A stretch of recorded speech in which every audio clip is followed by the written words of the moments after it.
जी हाँ दोस्तों, तो आज हम बात करने वाले हैं लाफिंग बुद्धा के बारे में। अक्सर आपने लोगों के घरों और ऑफिस में लाफिंग बुद्धा की मूर्तियों को अलग अलग मुद्राओं में जरूर देखा होगा।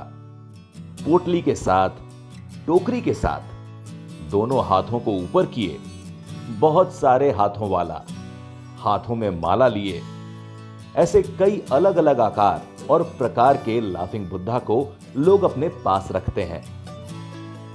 और मान्यता यह भी है कि इनकी मूर्ति घर में रखने से नेगेटिविटी दूर होती है और सुख समृद्धि आती है। लेकिन क्या किसी ने यह जानने की कोशिश की कि ये कौन है और कहां से आए हैं? आखिर लोग क्यों इन्हें अपने घरों में रखते हैं? तो चलिए आज हम आपको ये विस्तार से बताते हैं। महात्मा बुद्ध के कई शिष्य थे। उनमें से एक थे जापान के होतेई। तो हुआ यूं कि जब होतेई को महात्मा बुद्ध से ज्ञान प्राप्त हुआ, या कहना चाहिए कि जब वो जागे, तो वे हंसने लगे। वो बीच बाजार में खड़े हो जाते और हंसने लग जाते। उनका नाम दूर दूर तक फैल गया। लोग उनकी प्रतीक्षा तक करने लगे कि होतेई जब आएंगे तब बड़ा हंसाएंगे। उनका कोई और उपदेश नहीं था, वो बस कहीं भी खड़े होकर हंसने लग जाते और भीड़ इकट्ठी हो जाती और लोग भी उनके साथ हंसने लग जाते थे। होतेई से जब लोगों ने पूछा कि आप कुछ और क्यों नहीं बोलते, इस पर उनका जवाब होता, और क्या कहें, नाहक ही रो रहे हो, कोई हंसने वाला भी तो होना चाहिए जो तुम्हें हंसाए।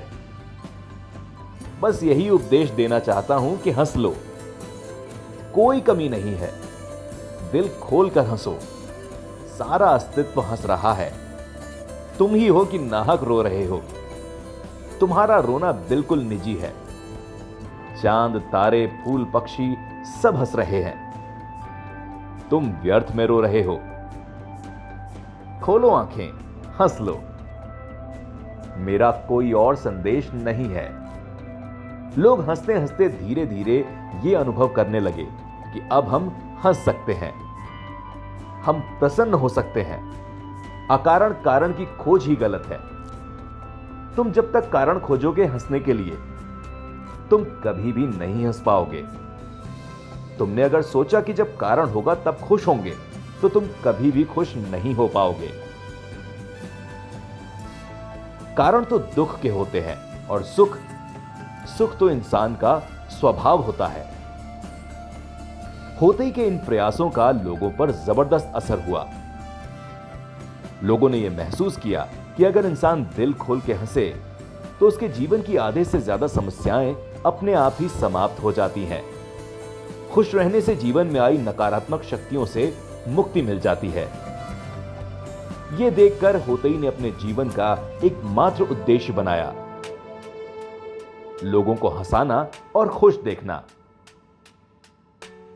होतेई जहां भी जाते वहां लोगों को हंसाते, और इसी वजह से जापान और चीन में लोग उन्हें हंसता हुआ बुद्धा बुलाने लगे, जिसका अंग्रेजी में अर्थ है लाफिंग बुद्धा।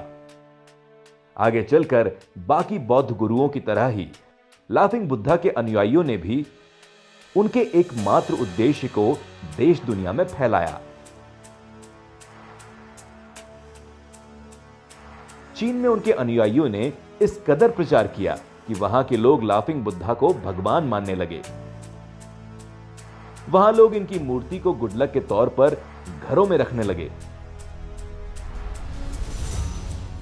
जिस प्रकार भारत में धन के देवता कुबेर को माना जाता है, ठीक उसी प्रकार चीन में लाफिंग बुद्धा को सब कुछ माना जाता है। वहीं इससे जुड़ी एक और मान्यता है। चीन में लाफिंग बुद्धा को चीनी देवता माना जाता है और उन्हें चीन में पुताई के नाम से भी जाना जाता है। वो एक बौद्ध भिक्षु थे और उन्हें मौज मस्ती करना, घूमना फिरना बहुत पसंद था। वे जहां भी जाते थे वहां अपना बड़ा पेट और विशाल बदन दिखाकर सभी को हंसाते थे। तभी से लोग इन्हें देवता की तरह मानने लगे और इनकी मूर्तियां घरों में रखने लगे।